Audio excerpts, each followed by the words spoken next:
por aquí una vez más en este webinar. Yo soy Adriana Beckerlin, soy la directora general de consultoría educativa IDEI. Nosotros somos una organización que ofrece soluciones pedagógicas y académicas a las instituciones educativas a través de profesionales en educación, ¿no? Siempre estamos dispuestos a contribuir al desarrollo de las mismas y lo hacemos mediante alianzas con empresas de prestigio y reconocimiento internacional en el ámbito educativo. Una de nuestras alianzas más fuertes e importantes es con OGR, con quien hoy estamos compartiendo este evento, pero también con College Board, quien ofrece desde hace más de 100 años pruebas estandarizadas. Por 15 años, un poco más, hemos ofrecido soluciones educativas y pedagógicas basadas precisamente en la interpretación de la data generada por exámenes estandarizados. En este momento estamos creando un modelo de consultoría más holística, junto con otros aliados que tenemos. Y pretendemos ayudarle a las instituciones educativas a enfrentar todos estos nuevos retos, ¿no? De una forma más intencional, más consciente, más estratégica. Pretendemos ayudarles a diseñar, ¿no? Rutas adaptativas de mejora para que tengan soluciones adecuadas para los estudiantes, adecuadas y pertinentes al momento que estamos viviendo. Nosotros concebimos y vemos las pruebas estandarizadas como pues algo indispensable, ¿no? Porque las pruebas estandarizadas nos proveen información e indicadores que nos dan una ruta de acción muy clara, ¿no? Por eso nos parece de mucha relevancia pues tocar este tema, escuchar a un experto como es Federico Escobar en este tema. Y pues bueno, para mí las pruebas estandarizadas son como esos palos que ponen en la nieve para que sepas cuál es el rumbo. Es esa radiografía muy clara de la institución e incluso de cada alumno, ¿no? Que nos puede señalar con mucha claridad la ruta a seguir en el ámbito académico en una institución. Entonces, pues espero que disfruten esta plática, estoy segura que lo harán y que les dé información muy pertinente. Muchas gracias por estar aquí y que tengan una excelente tarde. Muchas gracias, Adriana. Te doy la bienvenida a todos, para quienes no me conozcan aún, a pesar de que tenemos mucho público que se repite en nuestros webinars. Así que mi nombre es Gabriel Vera, soy parte del equipo de Open Green Road Chile. ¿Cómo me inscribo, viejo? Y soy parte del equipo. Por favor, les pido que muteen el audio para que hagamos la presentación bien. Soy parte del equipo de Open Green Road, ¿cierto? Una organización que lleva más de 10 años trabajando en reducir la brecha social, económica y educativa en los países de Latinoamérica, y la verdad es que es un leitmotiv que nos mantiene muy, muy ilusionados siempre. Hoy día contamos con la presencia de gente de diversos países de Latinoamérica, y eso también nos enorgullece, de Chile, Colombia, México, etcétera, y probablemente algunos otros países. Así es que lo primero que quiero hacer en el fondo es invitarlo a que dejen en los comentarios, en el chat, desde dónde nos están escuchando, de dónde nos están viendo, para que los podamos saludar, nombrar en el fondo de qué país están presentes. Les doy la más cordial bienvenida, por supuesto, y el tema que hoy día nos convoca es las mejores prácticas en evaluación estandarizada. Hoy día tenemos la presencia de Federico Escobar, que es una persona muy, muy experta en el tema. Federico es director académico de Open Green Road, es docente universitario, es autor de artículos académicos, es especialista en evaluación educativa en inglés, español y en habilidades cognitivas. Así es que verdaderamente Federico es una persona muy, muy validada en el fondo para hablar de este tema. Y lo que vamos a hacer originalmente en este webinar es que Federico nos ha preparado una fantástica presentación, así que la vamos a escuchar hasta el final. Y vamos a dejar un periodo de preguntas hacia el final del webinar, en donde, si el tiempo nos lo permite, obviamente, vamos a permitir que un par de personas hagan algunas preguntas al aire, interactúen con nosotros, hagan algunos comentarios, pero desde ya también los invito a que pongan preguntas y vayan haciendo comentarios a través del chat, porque vamos a estar súper activos ahí también. Así que bienvenidos todos, bienvenido Federico. Por favor, el escenario es todo tuyo. Muchas gracias, Gabriel. Espero que me escuchen bien y de verdad que gracias a todos ustedes por separar este rato para nosotros y para este tema, que es un tema que tal vez no a muchos les apasione, pero a mí sí, y es un tema que a todos nos convoca, porque mucho de la evaluación, pero mucho de la educación está involucrada en la evaluación estandarizada. Entonces voy a empezar a proyectar la presentación. Espero que funcione también en el momento real como funcionó en la prueba. Bien, perfecto. Entonces, gracias Gabriel por esas palabras introductorias y de nuevo gracias a todos, también gracias a Adriana por convocarnos. Tenemos aquí una presentación un poquito larga. Quise hacer un acercamiento más tipo buffet al tema, de tal manera que si el tiempo nos obliga a correr un poco más, pues corremos un poco más, pero la presentación les va a quedar. Al final de la presentación hay un enlace del cual ustedes pueden descargar el PDF de la presentación completa. Así que muchas gracias de nuevo. Entonces, empecemos por esta imagen que cuando las cosas funcionan bien, esto es lo que ocurre todos los días en los salones de clase, cuando las cosas funcionan bien. La idea es llegar al pico de esa gran montaña que es el aprendizaje. Es un fenómeno complejo llegar allí, pero es un fenómeno que ocurre a diario. El aprendizaje se puede definir de muchas maneras, quizás una definición poco romántica, pero muy certera, es la de la psicología cognitiva, que dice que es llevar conocimientos o habilidades a la memoria a largo plazo. Eso suena como algo un poquito fácil de hacer, pero en realidad es muy difícil de hacer, porque como llegar al pico de esa montaña es un esfuerzo difícil, y también como llegar al pico de esa montaña es un esfuerzo que no es permanente. Siempre el aprendizaje está en un duelo con el olvido. Entonces tenemos que estar todo el tiempo tratando de refrescar eso. Y la evaluación puede ser un aliado en este proceso. Lo que probablemente primero nos viene a la cabeza cuando pensamos en este proceso de llegar a la cima de esa montaña, es que la evaluación es la que nos permite saber que llegamos, ¿cierto? Es si llegamos o no llegamos al pico de esa montaña, lo sabremos midiendo, lo sabremos evaluando. Pero no es solo esa la forma en la que la evaluación interviene aquí. La evaluación también interviene aquí ayudándonos a llegar al pico de esa montaña. Porque la evaluación, y lo veremos en un segmento más adelante, la evaluación también tiene este elemento formativo y especialmente presente en mucho de lo que hacemos hoy en día. Es un componente que nos permite saber paso a paso por qué nos deslizamos en vez de estar subiendo, por qué estamos llegando de una manera más difícil de la que anticipábamos, etc. Entonces, la evaluación es la herramienta que nos permite saber que llegamos, pero también es la herramienta que nos permite llegar. Y eso es importante tenerlo en cuenta. Muy bien. Un modelo que propone un libro influyente que se publicó hace unos años es este. Este es un triángulo de la evaluación. Y el triángulo de la evaluación tiene estos tres vértices. El vértice principal es, según este modelo, es la cognición, es el modelo de aprendizaje. Es que cuando diseñemos un proceso de evaluación, que cuando diseñemos un examen, que cuando diseñemos todo el proceso que va a seguir el estudiante, tengamos en cuenta cómo los estudiantes aprenden.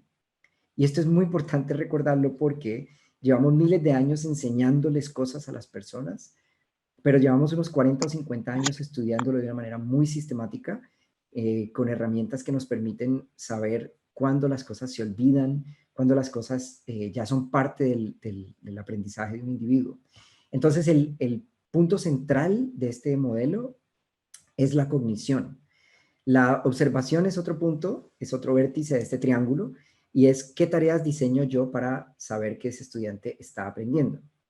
Y el tercer ángulo, el tercer vértice es la interpretación, que se conoce en el medio como psicometría.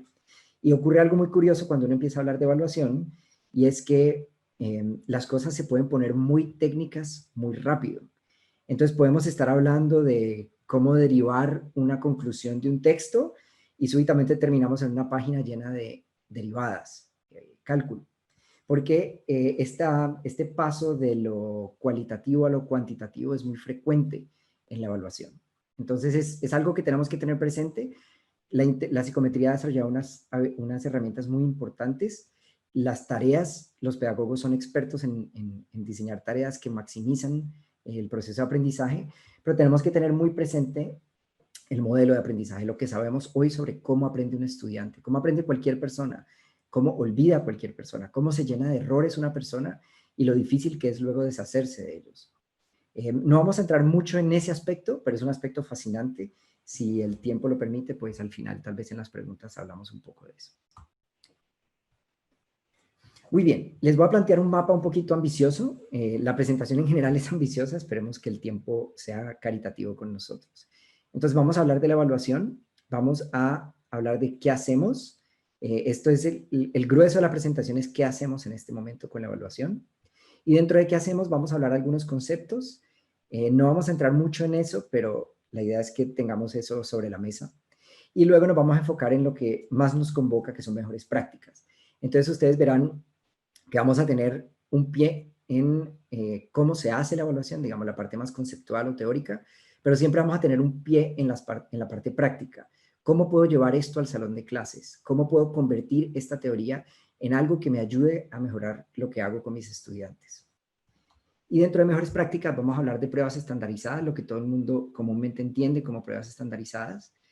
Y vamos a hablar de evaluación formativa, que es un horizonte muy importante que lleva unos 20 años de investigación profunda y ha dado unos frutos increíbles.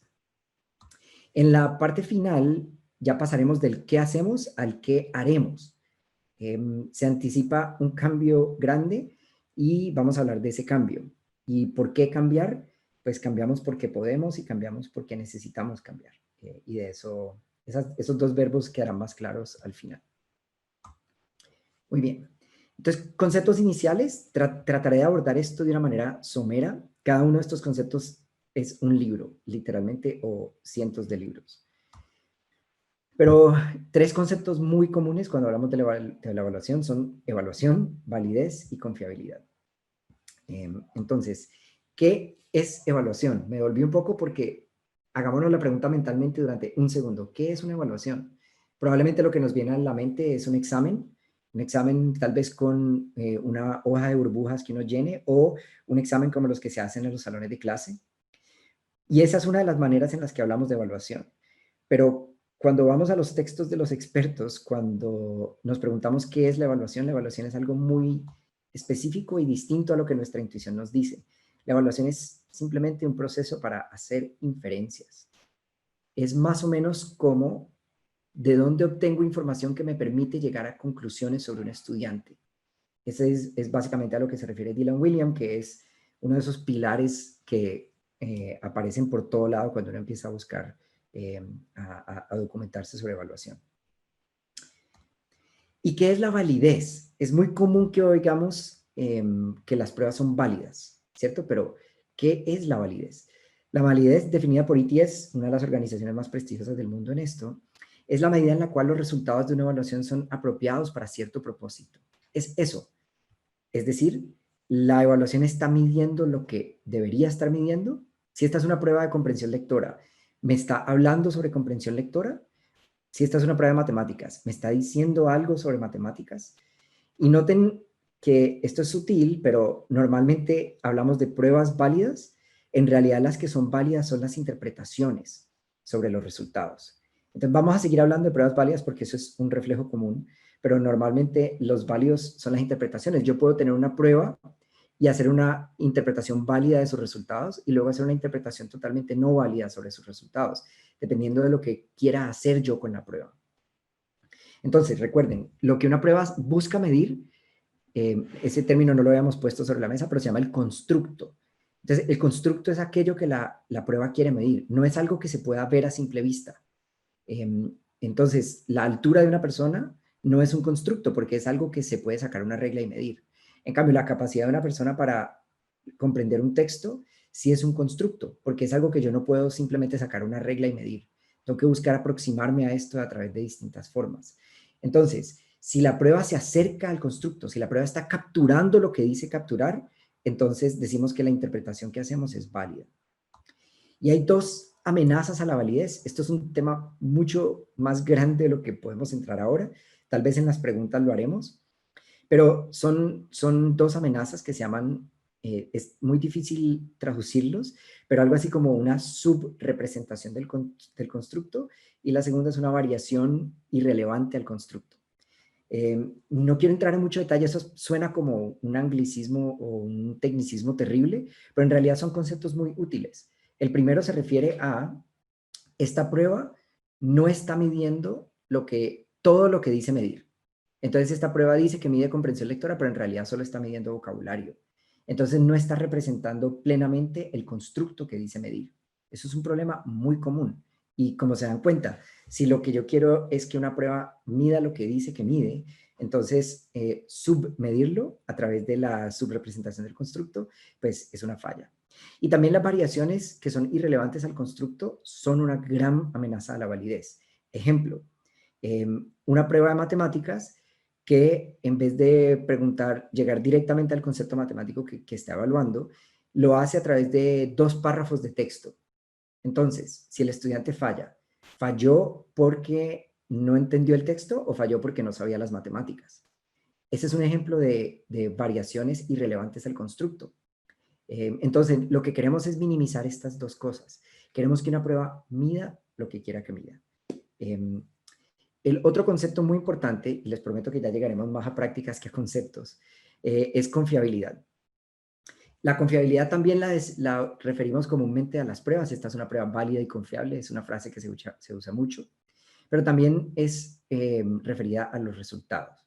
La tendencia de los resultados a ser consistentes en 2 o más instancias de evaluación, si no hay un cambio real en los candidatos. Así lo define ETS. ¿Y a qué se refiere la confiabilidad? Que si yo tomo la prueba ahora, luego voy y como algo y la vuelvo a tomar, mis puntuaciones van a ser consistentes. En toda prueba hay un margen de error, entonces no esperaríamos que fueran exactamente iguales, pero sí esperamos que estén ambas dentro del margen de error. Entonces, si una prueba, por decir algo, está en una escala que va de 100 a 500, entonces yo esperaría que si yo la tomo ahora, saque 350 y se la tomo dentro de 10 minutos, obtenga 360. Es decir, que estén ambas dentro del margen de error que defina la prueba.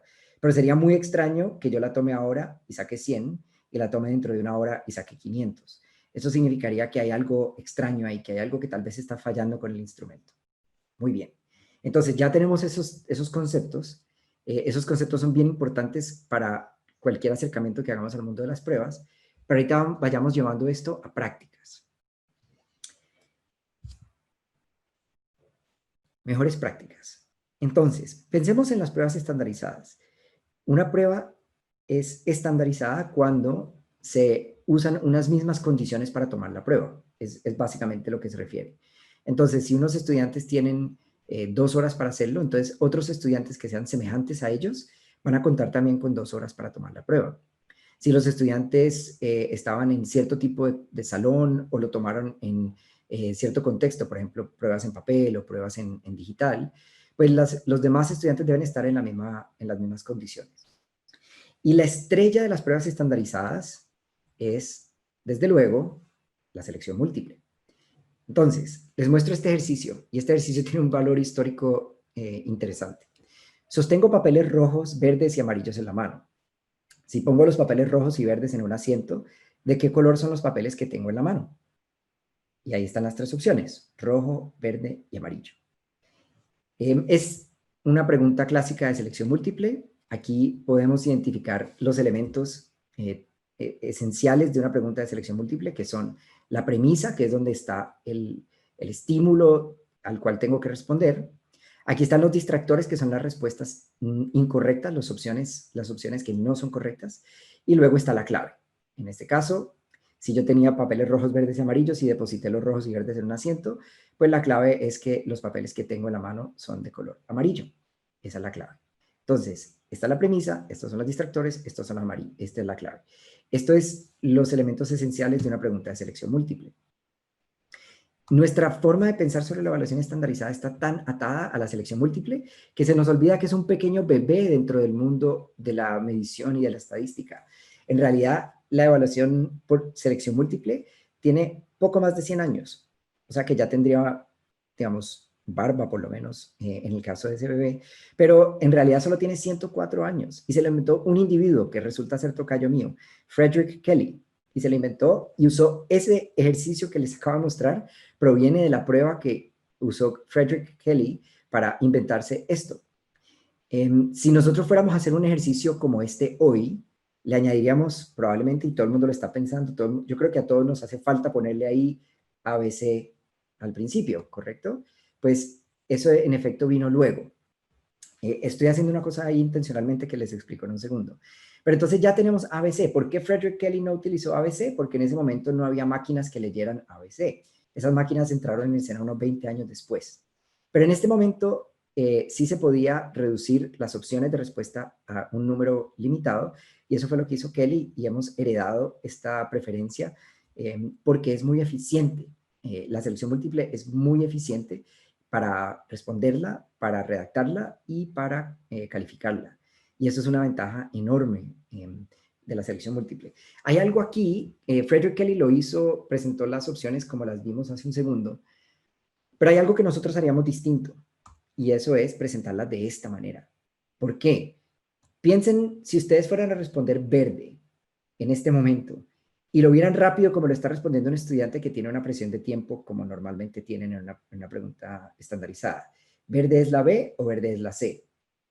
¿Sí? Esa es una pregunta que nos surgiría de una, y esa es la razón por la cual se recomienda, y esa es la primera de las mejores prácticas que vemos aquí, puede parecer obvia, pero se recomienda que las opciones se presenten verticalmente, porque si no es muy fácil que los estudiantes en un apuro contesten la letra que no es, seleccionen la letra que no es.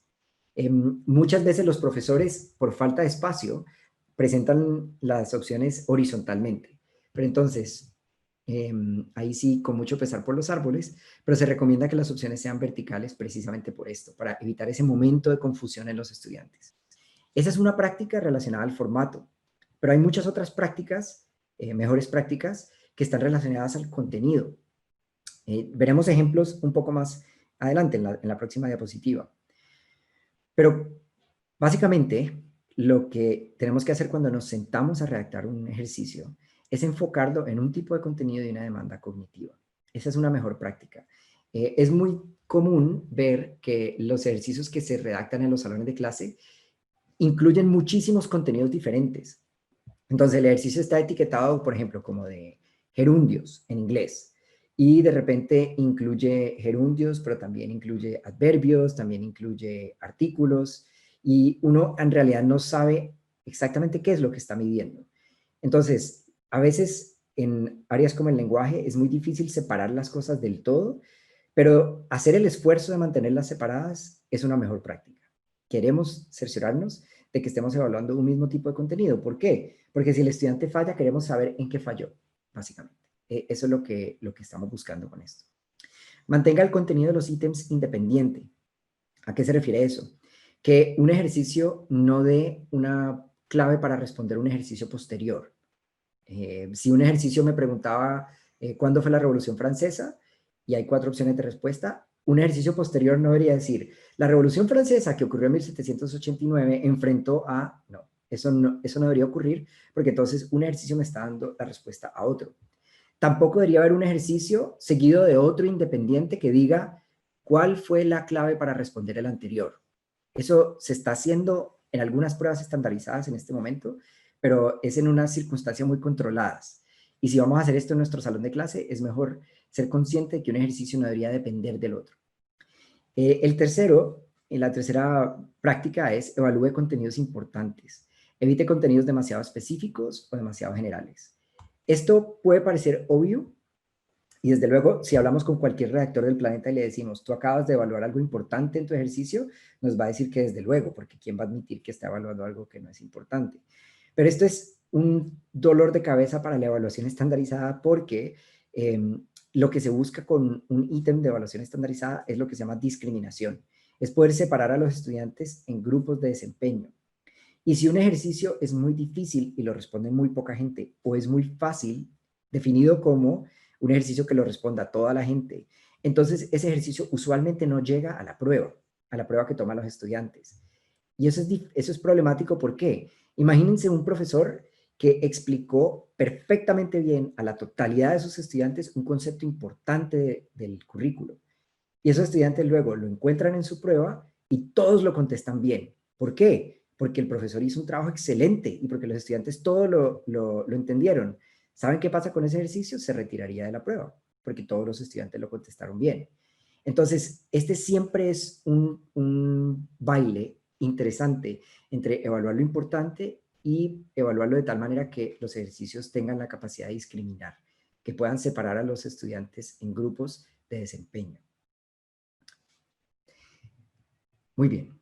Estamos todavía en evaluaciones estandarizadas y estamos hablando de las mejores prácticas para las opciones de selección múltiple, para las preguntas de selección múltiple. Y aquí hay otro. Evite los ítems engañosos. Esto en distintos países tiene distintos nombres. En uno de los países de América Latina a esto le llaman una cascarita, como si fuera una cáscara de banano o de plátano que tiran sobre el piso para que alguien se resbale.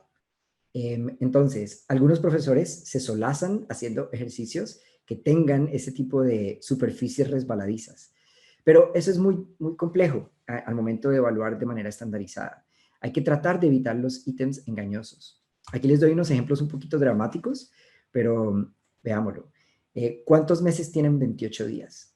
Esta es una pregunta horriblemente venenosa, porque la pregunta se puede responder como 1, febrero tiene 28 días y se acabó, o de la manera en que normalmente hacen esta pregunta, que es venenosa, es todos los meses tienen 28 días, solo que algunos tienen 2 o 3 días más. Esa es una pregunta terrible para la autoestima de cualquiera, porque de verdad uno no sabe qué es lo que está en la mente del que la está redactando. Y esta es otra pregunta igualmente terrible: ¿cuántas personas murieron en la Guerra Fría? 0, aproximadamente 1 millón, aproximadamente 10 millones, aproximadamente 100 millones. Pues esta pregunta ambas las encontré en un contexto real de evaluación, y la respuesta que tenía en mente la persona es la A, porque la Guerra Fría nunca se convirtió en un enfrentamiento abierto entre países, pero la respuesta es mucho más sutil que eso. Hay que ver todos los recuentos que hacen los historiadores. Si hacemos preguntas como esa, en realidad estamos buscando engañar a los estudiantes y queremos cambiar el discurso. Nuestro mensaje a los estudiantes debe ser: quiero saber lo que sabes, no me interesa ver si te puedo engañar. En realidad, si nos metemos eso en la cabeza, vamos a tener muy claro el proceso de evaluación estandarizada. Quiero saber lo que tú, estudiante, sabes. Y no, mi propósito con este instrumento no es engañarte.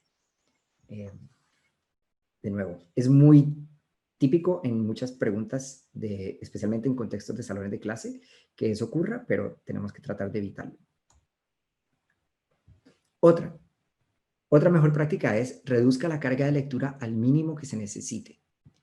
Esto es importante tenerlo en cuenta por una de esas amenazas a la validez que vimos hace un rato. La amenaza a la validez de estar presentando variaciones irrelevantes a lo que se está tratando de medir. Entonces, miren por ejemplo esta pregunta. Adriana es una arquitecta de 28 años que todas las mañanas camina de su casa al trabajo. Empieza el trayecto caminando 8 calles en línea recta hacia el norte, luego camina 6 calles en línea recta hacia el oeste. Si cada calle mide 100 metros, ¿cuál es la distancia en línea recta entre el punto de partida y el punto de llegada de Adriana todas las mañanas?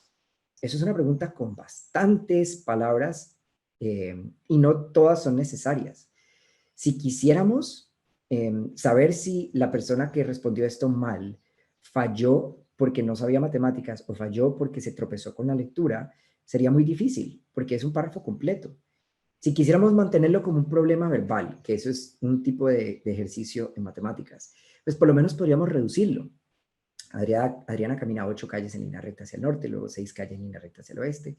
Si cada calle mide 100 metros, ¿cuál es la distancia? ¿Sí? Ahí ya le hemos quitado mucho. ¿Por qué necesitábamos saber que Adriana era una arquitecta de 28 años? ¿Eso qué le aportaba al ejercicio?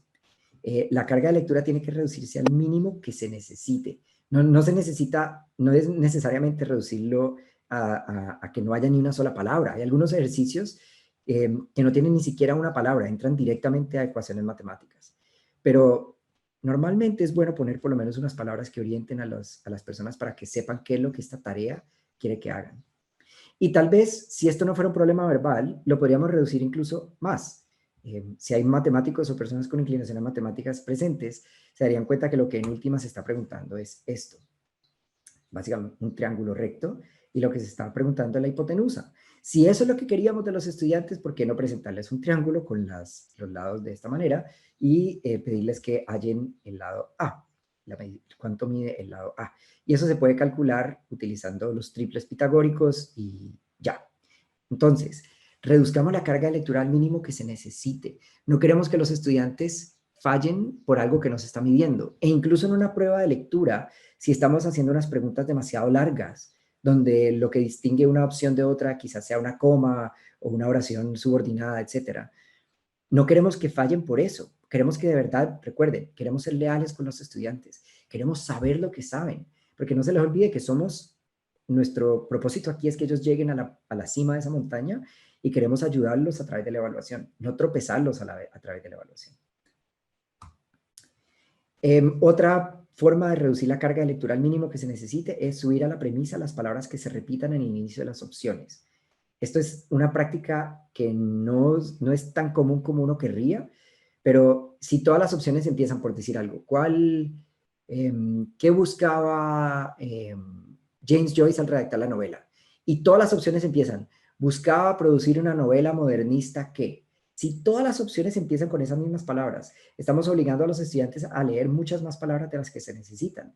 En cambio, simplemente podríamos subir esas palabras a la premisa. Lo que James Joyce buscaba al escribir la novela tal es, y ya, y las opciones tienen el mínimo que se necesita.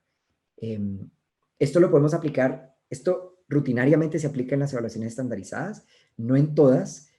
Hay algunas que tienen una carga de lectura alta gracias a no seguir esta buena práctica, pero en las evaluaciones de salón de clase también deberíamos tenerlo presente. La idea principal debe estar contenida en la premisa y no en las opciones. Esto es más fácil explicarlo con un buen ejemplo de una mala premisa. Y aquí está. En 1922, y ya, no nos dice nada más. Si esa es la premisa, yo como candidato, yo como estudiante que me acerco a esa premisa, en realidad no sé cómo ubicarme conceptualmente, cómo ubicarme cognitivamente en lo que esta pregunta quiere que yo haga. En cambio, si lo que yo quería evaluar era lo que aparecía en la clave, que en este caso era la A, yo lo puedo poner de esta manera. El año de 1922 marca un hito en la literatura moderna por la publicación de... Y ahí está. Entonces, que lo importante esté en la premisa y no en las opciones. Hay muchas opciones en el mundo real que son como ese ejemplo deficiente que está allí y no como el ejemplo más enfocado que es el otro. Recuerden, queremos que los estudiantes cuando vean la opción estén enfocados en lo que les estamos pidiendo. Queremos ser leales con ellos. Esta es otra forma de preguntar que es muy común, pero no es recomendable. Les voy a mostrar cuál es. ¿Recuerdan el ejercicio original de mi tocayo? El de sostengo los papeles, pues aquí está ligeramente modificado. Sostengo papeles rojos, verdes, azules y amarillos en la mano. Si pongo los papeles rojos y verdes en un asiento, ¿de qué color son algunos de los papeles que no tengo en la mano? ¿Vieron lo engañosa que es esa pregunta? El no aparece muy pequeño, muy camuflado al final. Entonces, ¿de qué color son algunos de los papeles que no tengo en la mano?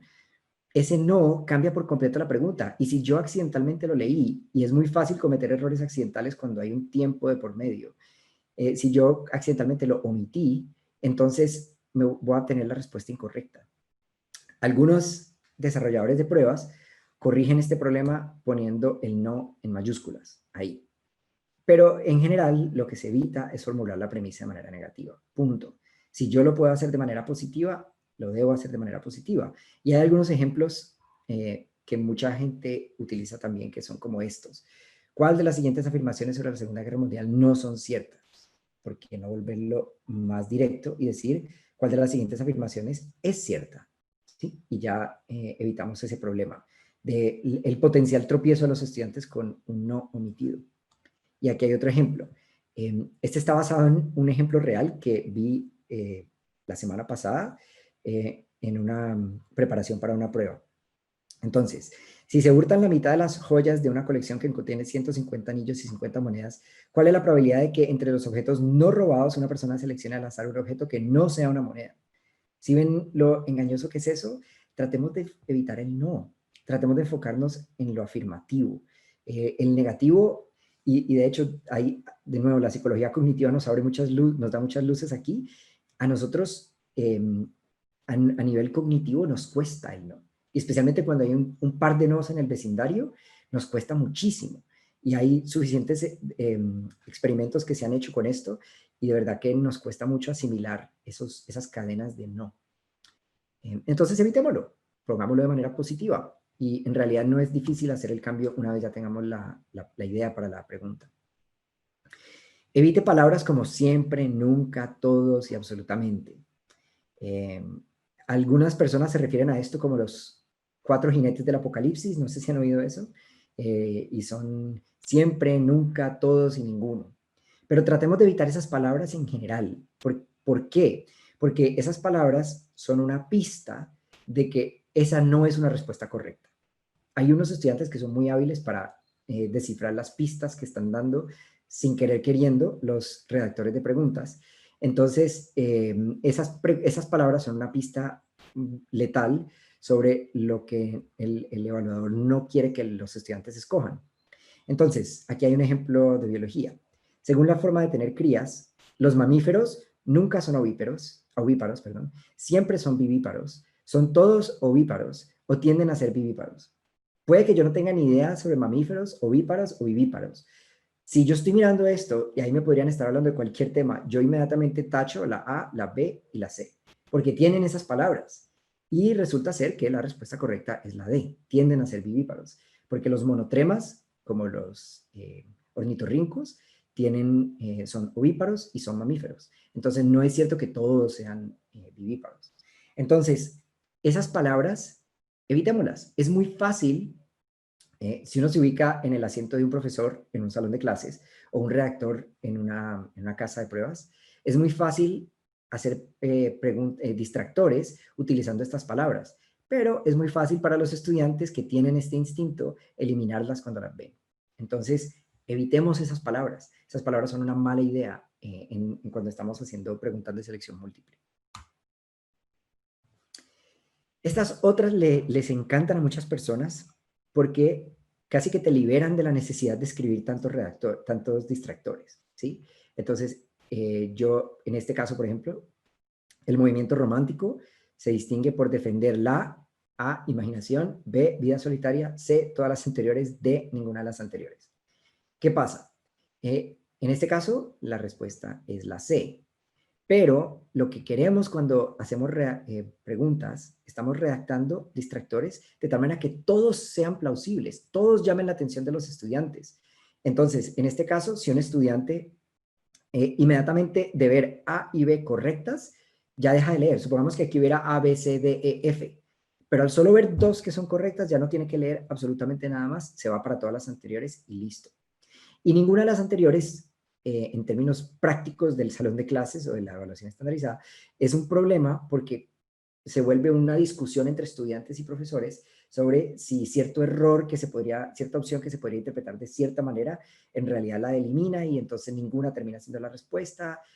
Es mejor evitarlas. Ninguna de las anteriores, todas las anteriores, evitémoslas y concentrémonos en hacer buenos distractores y una buena premisa y una buena clave. Entonces, otra mejor práctica, y ustedes me van a decir, pero me están haciendo perder el tiempo con esta buena práctica. Obvio que tiene que tener una única respuesta correcta. Pero esto en la práctica no es tan fácil, especialmente si estamos trabajando con disciplinas como lenguaje. Es muy fácil que a veces se cuelen porque estábamos ciegos al redactar la pregunta, estábamos ciegos a cuál era la respuesta correcta y no vimos que sin quererlo insertamos una respuesta adicional. Ese es el famoso problema de la doble clave y eso ocurre muchísimo. El ciclo de vida, digamos, para que un ítem llegue a una prueba, normalmente tarda como 1 año y medio en una prueba estandarizada. a veces más, puede que tarde 2 años, porque tiene que redactarse, pasar por comités, pasar por correctores, pasar por preprueba, pasar por edición de estilo, recibirlo en estadística y luego entra a una prueba operacional. Y sin embargo, hay ítems que luego de pasar por todo ese camino, llegan a una prueba operacional teniendo doble clave. Real. Entonces, hay que tener cuidado de tratar de que por lo menos otra persona dialogue con uno sobre las preguntas. Si yo tengo otro profesor que está dando, por ejemplo, en un salón de clases, si tengo otro profesor que está dando la misma materia que yo, ¿por qué no redactamos las preguntas en conjunto? Y así nos servimos el uno al otro como un control adicional, para que esto tal vez no se desaparezca, pero tal vez sí se reduzca. Y otra cosa, esta es una invitación que nos están haciendo los expertos en evaluación últimamente, y el GRE, una de las pruebas que hace ATS, lo tiene más o menos desde hace unos 10 años. ¿Por qué no hacer preguntas con un número indeterminado de respuestas correctas? Esto es como cuando uno está aprendiendo a nadar, que uno tiene que aprender primero a nadar en una piscina antes de lanzarse al mar. Pues primero, cuando tengamos dominada la práctica 10, y esa es la piscina, podemos lanzarnos a nadar en el mar abierto, que es la invitación que está al final. Y eso es hacer una pregunta en la que los estudiantes no sepan cuántas respuestas correctas tiene el ejercicio. Eso es muy bueno porque reduce la adivinación, el guessing, el efecto de adivinar cuál es la respuesta. Porque si yo tengo una pregunta y yo sé que tiene una respuesta correcta y la encuentro en la opción A, simplemente marco la A y continúo. Pero si yo no sé cuántas respuestas correctas tiene, yo tengo que leer opción por opción para encontrar las que son. Puede que sea una, puede que sean dos, puede que sean todas. Y hay unos modelos muy bonitos, los ofrecen Daisy Christodoulou y Dylan Wiliam, que les dije que aparece cada vez que uno levanta una piedra, ahí está él. Dylan Wiliam tiene unos modelos muy lindos sobre cómo hacer este tipo de preguntas. Y la verdad es que se puede sacar muy buena información con esto porque los estudiantes están obligados a confrontar cada distractor, cada opción. Y todos los distractores deben ser plausibles. De nuevo, cuando uno habla con un redactor y le dice, oye, ¿tus distractores son plausibles? Pues claro, te va a decir que claro, tanto como te va a decir que claro que lo que se está evaluando es importante, porque a nadie le gusta admitir que está con distractores obvios o evaluando cosas marginales. Pero esto no es tan fácil como parece. Y esto normalmente se demuestra estadísticamente. Cuando ya la prueba se lanza al mundo real, ahí sabemos si los distractores en realidad fueron plausibles, porque hay distractores que atraen muy pocos estudiantes, hay distractores que atraen muchos estudiantes, y lo que queremos es que todos los distractores más o menos atraigan una porción comparable de estudiantes. En el salón de clases hay una técnica excelente que está muy bien documentada en la literatura sobre evaluación, y es, si usted quiere estar más o menos seguro o segura de que tiene un distractor plausible, genial. Formule la pregunta y la primera vez hágala como una pregunta abierta. Entonces, en vez de decirle a la pregunta, en vez de decir, ¿cuál es la característica principal del romanticismo? 4 opciones. No, simplemente pregunte, ¿cuál es una característica principal del romanticismo? Y con los errores comunes de los estudiantes, ya vamos a estar generando una base de distractores plausibles. Esa es una forma muy efectiva de hacerlo. Si ustedes tienen un salón de clase a su disposición, es una forma muy efectiva de obtener distractores plausibles rápido. Entonces, en un semestre o en un bimestre o en un año, yo podría hacer esa pregunta con una pregunta abierta, y al año siguiente uso los distractores que obtuve de los estudiantes como distractores para una pregunta cerrada. Entonces, ese sería el camino que seguiríamos. Muy bien. Recuerden el mapa que les presenté al principio. ¿Qué hacemos? Estamos viendo, ya vimos algunos conceptos, vimos validez, vimos qué es evaluación, vimos confiabilidad. Ahorita vimos 11, en realidad fueron 12 si cuentan la de formato, que la vimos al principio, 12 mejores prácticas para la evaluación estandarizada. Son cosas muy puntuales, y lo que yo quería precisamente era que tuvieran esto a su disposición, porque es muy común, aunque esto está muy documentado, es muy común que fallemos en ese tipo de mejores prácticas. Es muy común que hagamos pruebas que no cumplan con ellas, y por lo tanto se presten para confusiones y errores en los estudiantes y en el proceso de evaluación. Veamos ahora otra cara de la moneda, que es evaluación formativa. El hilo conductor entre lo uno y lo otro es que en ambos casos se puede utilizar de una manera muy efectiva la pregunta de selección múltiple. Y lo vamos a ver a continuación.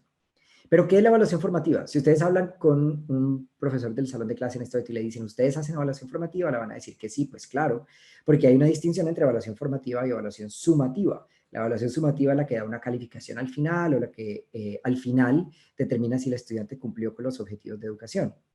La evaluación formativa, en cambio, es la que viene durante el trayecto y es la que permite que los estudiantes reciban retrocomunicación de sus profesores. Típicamente no involucra calificaciones. Pero definir esto un poquito mejor nos ayuda a potenciarla, porque quizás esto puede ser una sorpresa, que se lo diré ahorita. Esta es una de las herramientas con mayor impacto en la educación. Y tener conciencia sobre la evaluación formativa nos ayuda a hacer mejores preguntas de selección múltiple. Este es un ejemplo. ¿Qué fracción es mayor? En este momento, si ustedes ven, en todos los casos, el numerador es inferior al denominador. En todos los casos. Entonces, eso nos da una información limitada sobre el conocimiento de los estudiantes. ¿Qué pasa si hacemos un cambio pequeño? ¿Qué pasa si, acá arriba está la pregunta original, qué pasa si la planteamos de esta manera? ¿Qué fracción es mayor? ¿2 sobre 1, 3 sobre 8 o 4 sobre 3? Aquí ya tenemos distintas posibilidades. Tenemos numeradores mayores que los denominadores, tenemos también la relación inversa, tenemos fracciones impropias. Entonces, aquí nos da una información adicional. Nos dice cuál es la relación entre el numerador y el denominador. Sabemos aquí si el estudiante escoge esta opción, sabemos que está cometiendo un error con el denominador. Si escoge esta opción, está cometiendo un error al fijarse en el numerador. Es decir, podemos potenciar la selección múltiple desde la conciencia de que lo que queremos de los estudiantes no es asignarles una nota y decir que cumplimos con llegar a la cima de la montaña, sino obtener información que nos permita identificar los errores que están cometiendo los estudiantes y ayudarlos para que, liberándolos de error tras error, podamos ir escalando en esa montaña. Entonces, las ganancias que se han medido de la evaluación formativa, y adivinen quién fue uno de los grandes investigadores en esto, en la gran investigación que se hizo, sí, fue Gillian Williams. Son entre las más grandes que se han documentado de cualquier intervención educativa. Los efectos fueron de entre 0.4 y 0.7. Perdón, repito eso. Son lo que se gana con una evaluación formativa bien hecho, es de lo más grande que se ha documentado de cualquier intervención educativa. Eso es una llamada de alerta de que si somos maestros, tenemos que buscar incorporar la evaluación formativa bien hecha. De hecho, hay algunos expertos en educación que dicen que al ver estos resultados de investigación, es casi que un deber moral tratar de incorporar estas técnicas de la evaluación formativa. ¿Qué es la evaluación formativa? Básicamente dos cosas. Un proceso en el que el aprendizaje, información sobre el aprendizaje se evoca, es decir, yo trato de obtener información de los estudiantes y luego la uso para modificar lo que hago con ellos. Esos dos elementos son los elementos importantes. Obtengo la información y luego la utilizo para modificar las prácticas de enseñanza y aprendizaje. Estamos viendo las bases conceptuales de la evaluación formativa y luego vamos a ir a mejores prácticas. De nuevo, mi énfasis aquí siempre es que podamos tener herramientas que podamos usar luego en el salón de clases. 4 prácticas de alto impacto, y obviamente aquí está nuestro colega. Primero, tener preguntas muy efectivas, preguntas, una recomendación típica en la evaluación formativa es que los estudiantes no levanten la mano. Eso para algunos profesores es enloquecedor, que los estudiantes no tengan que levantar la mano para contestar, pero una recomendación constante en esta literatura es que los profesores esperen después de hacer una pregunta y no les permitan a los estudiantes levantar la mano, simplemente seleccionen al azar. Hay una explicación larga al respecto. Pero lo que más nos interesa está aquí. Retrocomunicación por comentarios. Una nota es insuficiente como retrocomunicación. Lo que queremos es que ellos reciban comentarios, que utilicen herramientas de autoevaluación y evaluación por pares y que le den un uso formativo a la evaluación sumativa. O sea, si incluso estamos usando un examen, que lo hagamos de tal manera que los estudiantes reciban más información. Por ejemplo, que se sienten luego a revisar qué fue lo que había en ese examen, tal vez cambiarlo, tal vez se les da la oportunidad de mejorar su calificación si corrigen ciertas cosas. Queremos que los estudiantes se sientan, como dice aquí al final, como beneficiarios y no víctimas de las pruebas. Eso es importante, la manera en que los estudiantes se relacionan con las pruebas afecta a esto. Esto me la voy a brincar, pero la pueden ver en la presentación luego. Lo que quiero llamar es esto, y perdón que está en inglés, pero una evaluación con tracción educativa, instructional traction. Nos dice dónde es que está la dificultad para aprender. Es decir, lo que quiero es poder decirle al estudiante, luego de que toma la prueba, no decirle, oiga, haga algo, sino decirle, oye, haz esto. Yo necesito sacar de la evaluación algo concreto que yo le pueda recomendar al estudiante. Y no simplemente decirle, sí, pues sacaste esta mala nota, lo siento, nos vemos dentro de una semana. Sino decirle algo concreto que pueda hacer. Y esto se puede hacer en una prueba de selección múltiple. Si usted sabe qué tipo de error está representado por cada distractor, estoy leyendo lo que está en la mitad, es posible desagregar los resultados por opción de respuesta para diagnosticar los errores comunes o problemas específicos de razonamiento que experimenten los estudiantes. Esto es un tema muy grande, pero aquí les dejo una ilustración muy sencilla. Perdón, esta también está en inglés, como mucha de la literatura sobre evaluación. Pero les llamo la atención sobre esto. Si yo lo que quiero es saber si un estudiante sabe hacer inferencias, pues la respuesta correcta, ¿qué va a ser? Una inferencia, es decir, algo que se dice sobre el texto basado en pistas que están dentro del texto. ¿Cuál sería una respuesta incorrecta? Una inferencia o una estimación que hago que parece razonable, pero el texto no la apoya.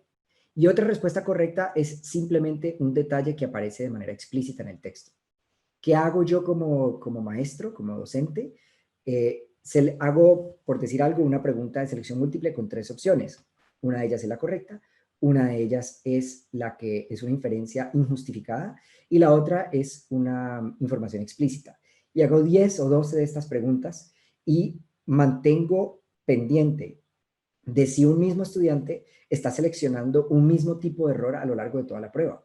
Entonces, si un estudiante saca 0 en la prueba, pero lo sacó porque cada vez que yo le pedí una inferencia estaba seleccionando algo de información explícita, significa que ese estudiante tiene un problema con información explícita. Eso es todo. Y es cuestión de devolverme y volverle a enseñar la diferencia entre una inferencia y una información explícita. Eso es todo lo que le pasaba a ese estudiante. Entonces, el sacar un 0 parecía algo lapidario, parecía algo de lo cual ese estudiante difícilmente se iba a recuperar, pero en realidad era cuestión de volver sobre una de las cosas que se quiso hacer desde el principio. Les voy a dejar esto para que lo vean con más detenimiento luego, pero una vez uno entra en el mundo de la evaluación formativa, el problema es que toma mucho tiempo. Entonces, una manera de hacerlo más eficiente es utilizando una presentación grupal de la retrocomunicación, que es esta. Entonces, en vez de darle retrocomunicación a cada estudiante, hago una cuadrícula como esta, en la que digo cuáles fueron los logros, cosas concretas que hicieron bien los estudiantes, cuáles fueron las áreas de trabajo, cosas concretas que el grupo hizo mal, y puede tener cosas tan sencillas como esta. Si muchos estudiantes escribieron hacia o hacia en vez de hacia, como aparece aquí, yo puedo hacer una pregunta muy sencilla ahí para que los estudiantes sean conscientes de eso. Esto es súper importante en la evaluación formativa, darles un modelo. Esto es lo que Dylan William y compañía llama la anatomía de la calidad. Muchos estudiantes hacen las cosas, entre comillas, mal, porque no saben lo que es hacerlo bien. Entonces les tenemos que dar un modelo de cómo era el texto que queríamos que escribieran, o que queremos que escriban. Lo hacemos antes de que lo reciban, para que ellos sepan qué es lo que estamos buscando, qué es un buen ejemplo de lo que estamos buscando. Otra vez Dylan William. Entonces, otra cosa que se puede hacer es dividir al grupo en subgrupos más pequeños. Por decir algo, si entregaron un texto, entregaron un ensayo y yo les quiero dar retrocomunicación, pero yo quiero esta vez asegurarme de que los estudiantes estén leyendo los comentarios y tomándoselos en serio. Entonces, hago mis anotaciones no en el ensayo mismo, sino que los hago en unos recortes de papel. Organizo el grupo, digamos que son 2 estudiantes y aquí hay 3 ejemplos de retrocomunicación. Pero no les digo cuál de estos va con qué ensayo. Ellos se tienen que sentar entre ellos y determinar cuál de estos consejos o recomendaciones van con cuál de los ensayos que ellos escribieron. Tienen que hacer un pareo. De nuevo, lo pueden ver con más calma luego. porque quiero entrar a la parte final, pero eso lo pueden hacer. Y otra cosa que se puede hacer es utilizar la evaluación para escalar esa montaña de una manera muy consciente. Esto es algo que recomienda un libro sobre la ciencia del aprendizaje que se llama Make It Stick. En español se llama Apréndetelo. Y básicamente lo que podemos hacer es, si queremos aprendernos algo, les voy a decir un ejemplo muy concreto. Si quiero aprenderme las eras geológicas del planeta, paleozoico, mesozoico, cenozoico. Si me quiero aprender eso, yo puedo diseñar para mí mismo una evaluación en la que yo me pregunte cuál es la era geológica más antigua, luego cuál es la era geológica más reciente, etcétera. Entonces yo puedo, en un uso muy sencillo de la tecnología, puedo hacer esa evaluación en Google Forms y luego decirle a Gmail que me la vuelva y me la mande cada cierto tiempo. Eso se llama spacing, o darle tiempo entre una evaluación y otra. Y eso para el cerebro es como, como gasolina para un carro. Porque al permitir una dosis de olvido y volver al tema, el cerebro se recarga de una manera impresionante. Y han hecho muchos estudios sobre esto y es una manera muy útil de hacerlo. Bien. Sé que estamos corriendo, pero les quiero mostrar la parte final. ¿Qué haremos? ¿Cómo es el futuro de la evaluación? Ya hemos visto muchas técnicas, ya vimos toda la mitad de arriba, vimos algunos conceptos clave, vimos algunas mejores prácticas, vimos cómo aplican a las pruebas estandarizadas, cómo aplican a la evaluación formativa, vimos preguntas de selección múltiple, y ahora vemos qué haremos. Y si tenemos tantas buenas prácticas, ¿por qué cambiar? ¿Por qué necesitamos hacer algo distinto? Bueno, en realidad deberíamos cambiar por dos razones. Y aquí hay bueno, ahorita les muestro una cita difícil, pero cambiamos porque podemos. Hoy en día, 2020, podemos hacer unos cambios que cuando la evaluación se forjó, la teoría de la evaluación se forjó, no se podía. Esta es una cita fuerte de Miss Levy, que es uno de los expertos más grandes en el mundo en evaluación. Es solo una ligera exageración describir la teoría de la evaluación que domina la medición educativa hoy, como la aplicación de las estadísticas del siglo XX en la psicología del siglo XIX. Eso lo dijo en 1980. En los últimos 40 años ha ocurrido mucho. Y una de las cosas que les recomiendo que tengamos muy en cuenta es que se han desarrollado herramientas computacionales que nos permiten ya no depender del promedio. Ese libro que está allí se lo recomiendo a tanta gente que yo creo que ya se lo voy a empezar a recomendar a árboles y arbustos porque me quedo sin quién recomendarlo. Es muy bueno. Ese libro le va a cambiar mucho la manera de pensar a todo el que lo lea, porque nos muestra de dónde viene la forma de pensar basada en el promedio y cómo tenemos que cambiarla para potenciar el individuo. Todd Roast enseña en Harvard y allí él lidera todo un grupo que se dedica a la ciencia del individuo. No quiero entrar en los principios del individuo, pero podemos hacer algo ahora que no se podía hace 40 años cuando Miss Levy dijo eso. Podemos ahorita analizar para luego agregar. ¿Qué quiere decir eso?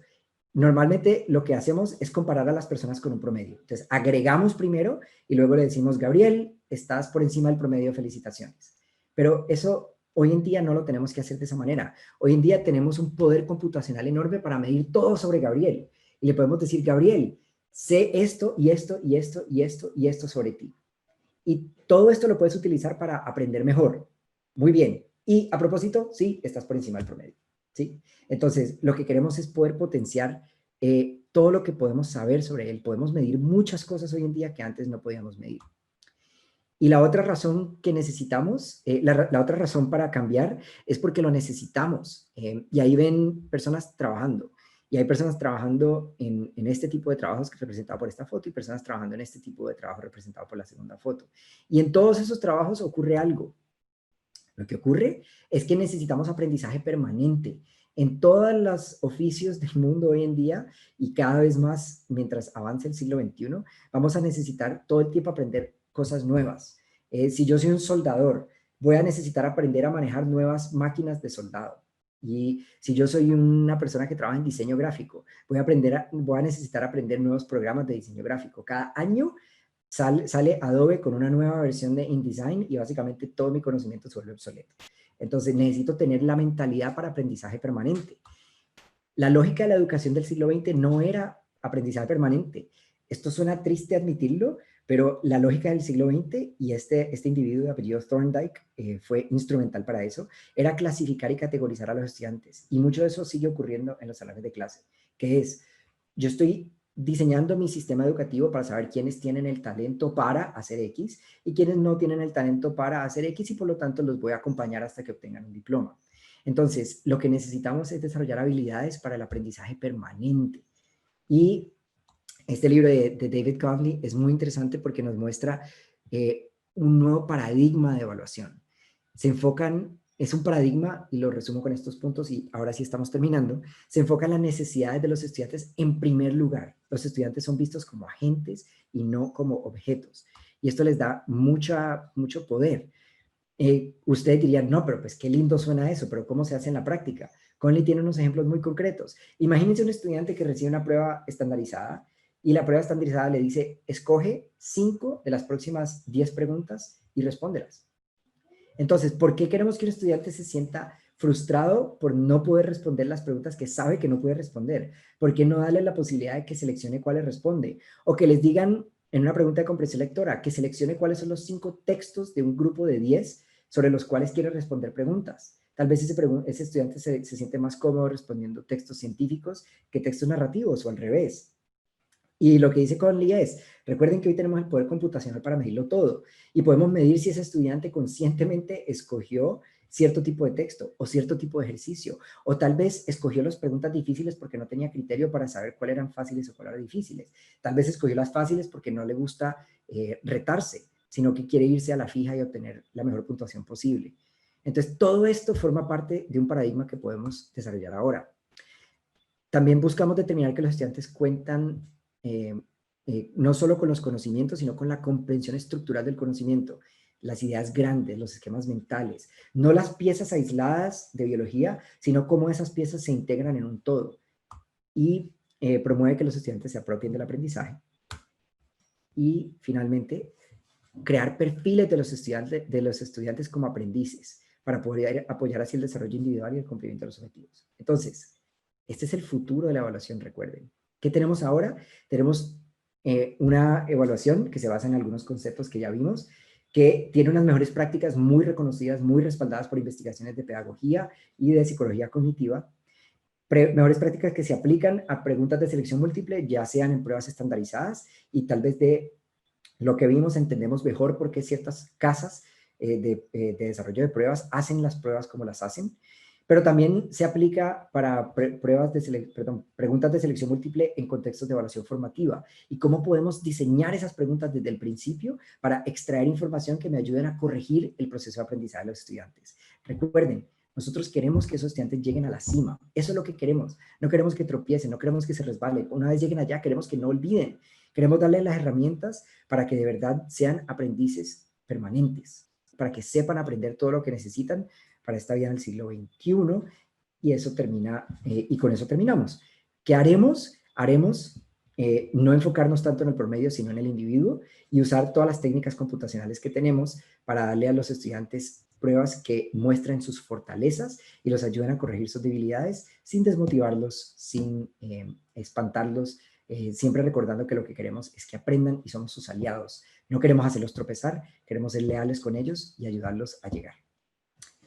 Eso es todo lo que les quería decir y bastante. Excelente, Federico. Tremendo. Yo me voy con un conocimiento, pero increíblemente grato, no diría profundo, pero obviamente muy útil y accionable acerca de los temas que tocaste. En verdad, gracias por esta masterclass, porque eso fue. Hay algunas preguntas acá que algunas personas nos compartieron. Me gustaría hacértela, vamos a destinar algunos minutos en el fondo para esto. Sabemos que muchos destinaron solo una hora para atender este webinar, pero los invitamos a tratar de quedarse y ojalá que puedan poner alguna de sus preguntas dentro del chat mientras estamos conversando acerca de otras y vamos a tratar de, en el tiempo posible, tocarlas. ¿Bien? Hay una pregunta que, a propósito que estabas hablando del último tema, Federico, y Alondra fue una persona que me puso varias preguntas ahí por interno, le agradezco mucho su participación, y me preguntaba si era correcto, si podemos decir que es correcto o incorrecto, ¿cierto? Hacer evaluaciones formativas en cada clase, por ejemplo. Ok. Obedeciendo a esta invitación que hacíamos en el fondo de incluirla. Todo depende de cómo entendamos evaluación formativa, pero la respuesta clara y contundente, sí, sí podemos. ¿Por qué? Porque la evaluación formativa no tiene que ser solo siéntense, saquen un lápiz y durante los próximos 10 minutos contesten esto. La evaluación formativa puede ser sentarse y preguntarle a los estudiantes. Por ejemplo, un ejemplo que saca Dylan Williams es un profesor que puso una planta al lado de una ventana y puso una planta en la sombra. Y les dijo a los estudiantes, y las puso así durante un mes. Y al final la planta que estaba al lado del sol estaba grande y frondosa y la planta que estaba en la sombra estaba marchita. Entonces tomó las dos plantas en la mano y les dijo a los estudiantes, ¿por qué pasó esto? Y solo ver cómo los estudiantes iban respondiendo a esa inquietud ya dice mucho sobre la comprensión de los estudiantes. Y muchas veces lo que debe suceder en ese momento es, si todos los estudiantes, por ejemplo, dicen que la razón por la cual planta que estaba al lado de la ventana creció más rápido es porque le gustaba o se nutría del vidrio que había en la ventana, entonces ese profesor en ese momento debe detenerse y devolverse y explicar otra vez lo que creía que ya los estudiantes entendían. Eso es evaluación formativa. También es evaluación formativa, lápiz y papel, tener la conciencia de que cada vez que yo le pido a un estudiante que haga algo dentro del salón de clase, es una oportunidad de yo entender mejor a ese estudiante. Y si yo no hago eso, adelante, Alondra, perdón. Ay, muchas gracias. Eso va relacionado con otra pregunta que le puse a Gabriel en el chat que tenía que ver con la gamificación. Eso referente al uso del juego. Por ejemplo, yo ocupo mucho Kahoot con estudiantes que trabajo con segundo ciclo en Chile de quinto y sexto básico. Ya tienen entre 10 y 12 años. Entonces, eso les ha quitado un poco el miedo de ser evaluados, ¿ya? Porque es un juego. Yo estoy viendo cómo ellos aprenden, pero a la vez ellos me están mostrando si han aprendido o no. Entonces, por ejemplo, si yo hago esos juegos como constantemente, ¿es un instrumento válido como para yo hacer una evaluación formativa? Todo es potencialmente un instrumento válido para hacer una evaluación formativa. Pero recuerda, estamos usando válido en un sentido amplio, no en el sentido técnico que vimos al principio, porque No, en el claro. sentido técnico es una cosa muy específica. Pero en general, todo lo que te pueda dar información valiosa para acompañar a los estudiantes es útil. Y lo que estás diciendo, si los estudiantes sienten que son dueños del proceso, si los estudiantes sienten que el proceso es su amigo y no su enemigo, eso ya de por sí es una ganancia muy grande. Claro, es que les encanta porque es un juego. Es como una trivia. Yo lo recomiendo, si me permiten hacerlo, lo recomiendo mucho. Es súper fácil hacerlo. Es una página web llamada Kahoot. Tú puedes ingresar con tu cuenta de Google y puedes hacer trivias y los estudiantes las juegan desde el teléfono. Les prometo que les divierte muchísimo y puedes abordar cualquier tipo de contenido. Súper. Lo que yo he visto Kahoot y si a los estudiantes les gusta, trabájalo. Lo que yo te recomendaría ahí es tener presente todo lo que hablamos antes sobre las mejores prácticas, tener presente que las preguntas estén formuladas de tal manera que obtengan lo más importante en la premisa, que las opciones sean comparables, todo ese tipo de cosas, pero en la medida en que te dé información real, si tú ves que un estudiante está marcando simplemente pues eso no te está dando información real. No, claro. Pero si tú ves que los estudiantes están contestándolo bien y que se están tomando el tiempo de hacerlo, eso es bueno. Sí, me quedaron dos dudas más, no sé si les molesta que las haga. Aprovecha, Alondra, no, hazla, por favor. Regio. La primera pregunta que quería hacer era si en la medida en la que nosotros vamos progresando, porque yo trabajo con estudiantes muy pequeños y muy mayores, es decir, 10, 12 y después me salto a 17, 18. Por lo tanto, mi duda es si yo puedo ir haciendo una progresión respecto a estas tricky questions. Por ejemplo, para los alumnos más pequeños igual suele hacérseles más sencillo quizás que hayan preguntas que tengan un elemento falso, porque ellos pueden discernir, ¿cierto?, de que este elemento no es verdadero, por lo tanto esa respuesta no es correcta. Pero por el contrario se va haciendo más complicado cuando es para los estudiantes más grandes, ¿cierto? ¿Sí? O sea, ¿es correcto hacer una progresión? Es decir, integrar elementos un poco menos reales para los más pequeños. ¿Reales? No sé si entendí bien. Reales en el sentido, por ejemplo, pongamos un ejemplo. Estamos viendo los textos narrativos, los tipos de texto narrativo, y yo dentro de eso les pongo el poema en la alternativa, que es completamente falso, ¿cierto? pero ponerlo dentro de las preguntas de alternativa. ¿Es correcto? Sí, claro, sí. Ah, perfecto. Lo que yo haría de ti es mirar si hay estudiantes que lo seleccionan. Porque, de nuevo, recuerda que todos los distractores deben ser plausibles. Entonces, si hay estudiantes, si ningún estudiante de tu salón seleccionó poema, entonces eso significa que esa pregunta ya no está, ese distractor no está distrayendo.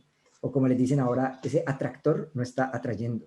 Entonces, tenlo presente. O sea, siempre utiliza verificaciones, datos para ver, pero confía en tu instinto sobre lo que conoces de tus estudiantes, sé leal con ellos si lo estás haciendo y a ellos les gusta, ellos valoran eso evidentemente, y trata la técnica que recomendaban allí de hacer una pregunta por primera vez abierta y al siguiente año hacerla como selección múltiple usando los errores como distractores. Eso es una técnica formidable. ¿Sí la recuerdas? Entonces les puedes preguntar, ¿cuál es un ejemplo de un texto narrativo? O sea, dame un ejemplo de un texto narrativo y ya. Y lo que te digan, las respuestas incorrectas las puedes utilizar como distractores el próximo año. Ah, perfecto, pero es algo que esté siempre dentro de su espectro de conocimiento.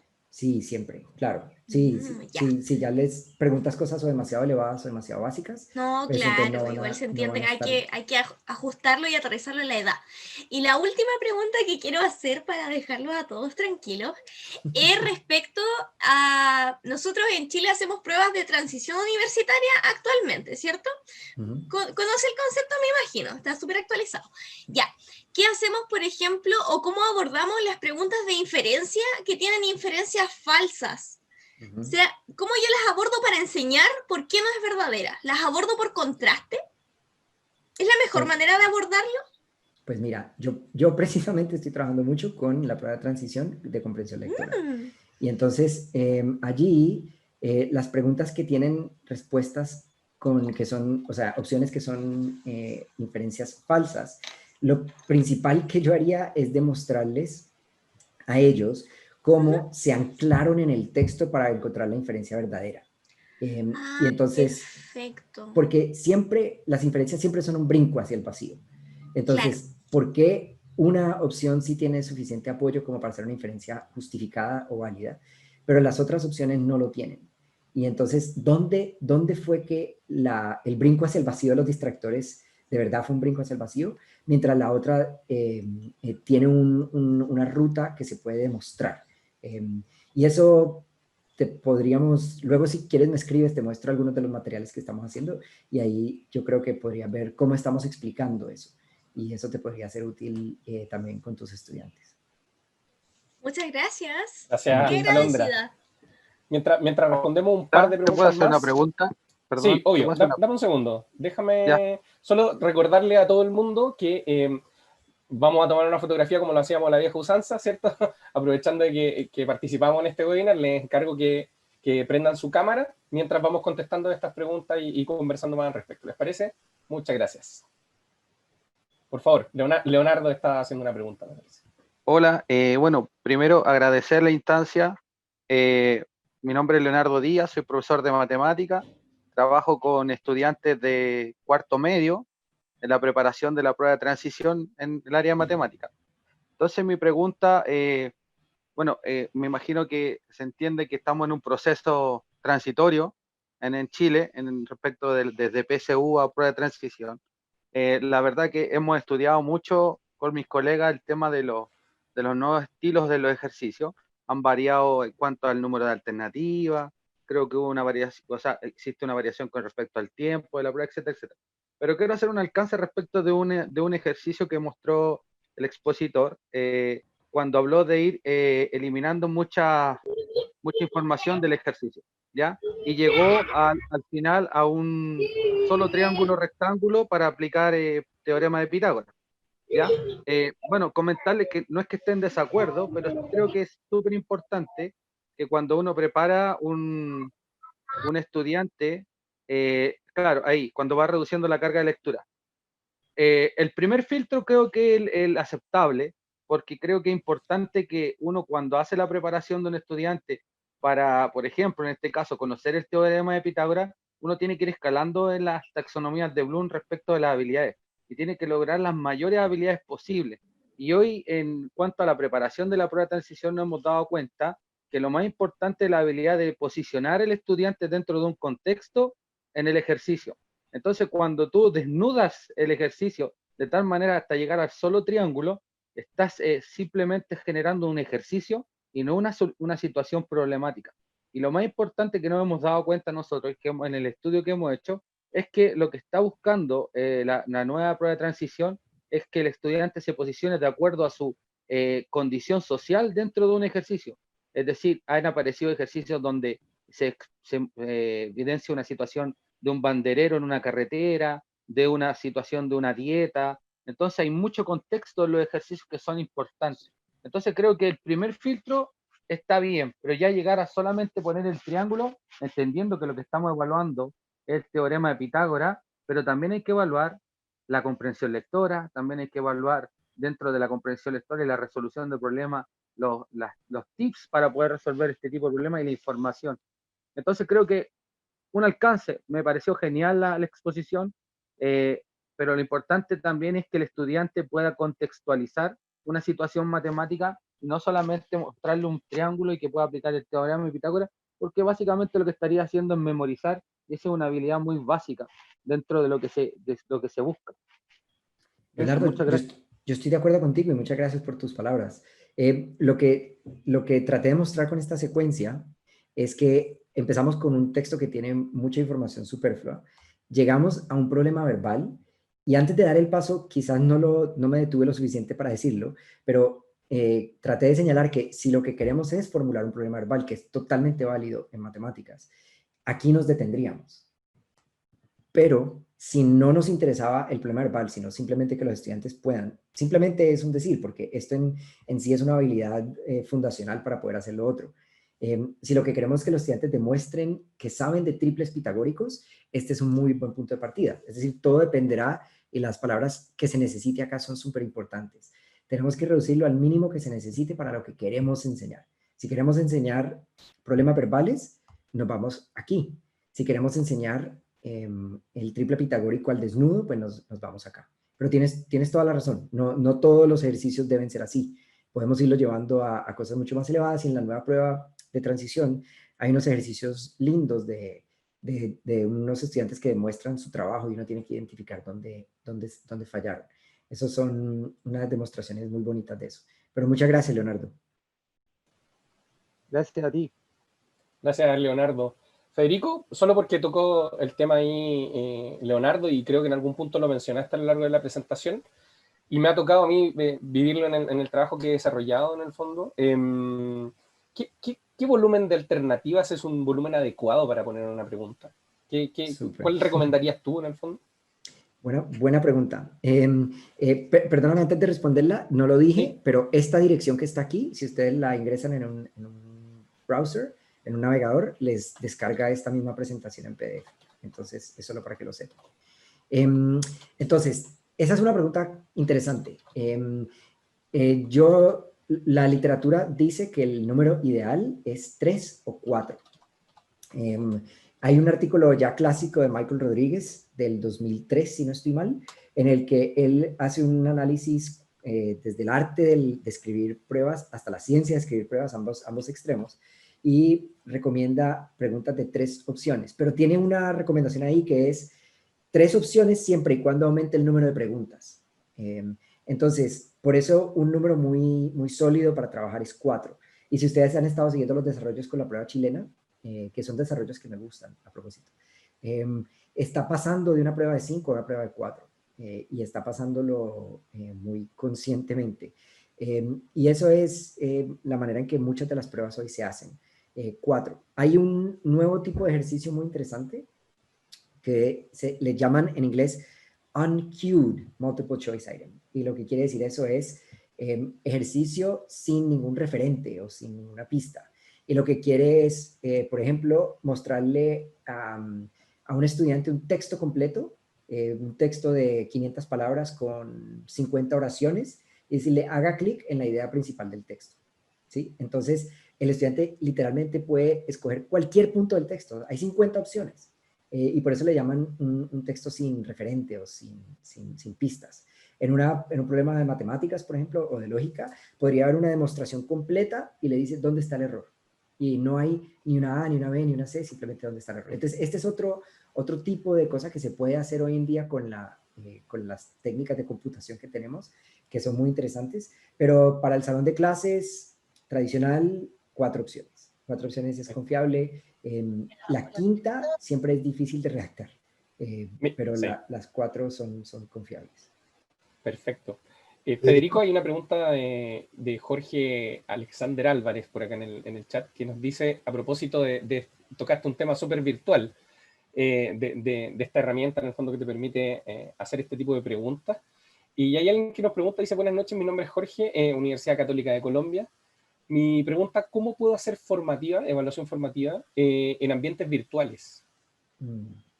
Bueno, ese es otro reto que ha llevado a mucha gente a cuestionarse, porque en ambientes de salón de clase es donde toda esta investigación se hizo, y es muy efectivo hacerlo a través de ver los estudiantes que miran, cómo reaccionan, cuando hago una pregunta, quiénes dicen qué, quién le responde a quién. Pero de todas maneras se pueden utilizar muchas técnicas de eso. Ejemplo, si fuéramos a utilizar Zoom, se podrían dividir las clases en grupos más pequeños y que los estudiantes trabajen en grupos más pequeños con esa actividad de parear la retrocomunicación con el trabajo que hicieron.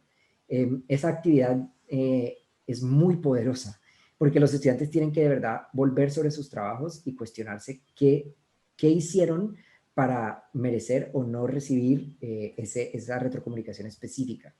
También en términos de diseño de quizzes o de pruebas, siempre se pueden incorporar los metadatos o los distractores. Eso es súper poderoso y se puede hacer en ambientes virtuales o presenciales. La idea de hacer cada distractor con la conciencia de que yo los voy a unir luego para ver dónde está la debilidad de un estudiante o tal vez dónde está su fortaleza. En general, la idea es poder obtener información que me permita corregir mi rumbo como maestro. Esa es una cosa de la evaluación formativa que hay que asumir con mucha humildad como profesor, como docente en el salón de clases. No es pensar que lo que estamos haciendo es como llenar un vaso de agua, sino que de verdad tenemos que estar todo el tiempo mirando a ver si estamos escalando esa montaña. Por eso prefiero mucho más esa analogía para el proceso de aprendizaje. ¿Dónde ese estudiante clavó mal la pica? ¿Dónde se le fue la mano y se resbaló? Y eso lo podemos hacer en ambientes virtuales. Perdemos muchas de las potencialidades que se habían trabajado para un salón de clases, pero no se preocupen que en algún momento pronto recuperaremos salones de clase, por lo menos parte del tiempo. Y cuando no estemos en salón de clase, podemos utilizar estas técnicas que vimos ahí, algunas mejores prácticas, para poder ir acompañando a los estudiantes, obteniendo la información que nos ayude a ayudarlos. Perfecto. Federico, me encantaría dejar abierta una última pregunta para alguien de los asistentes.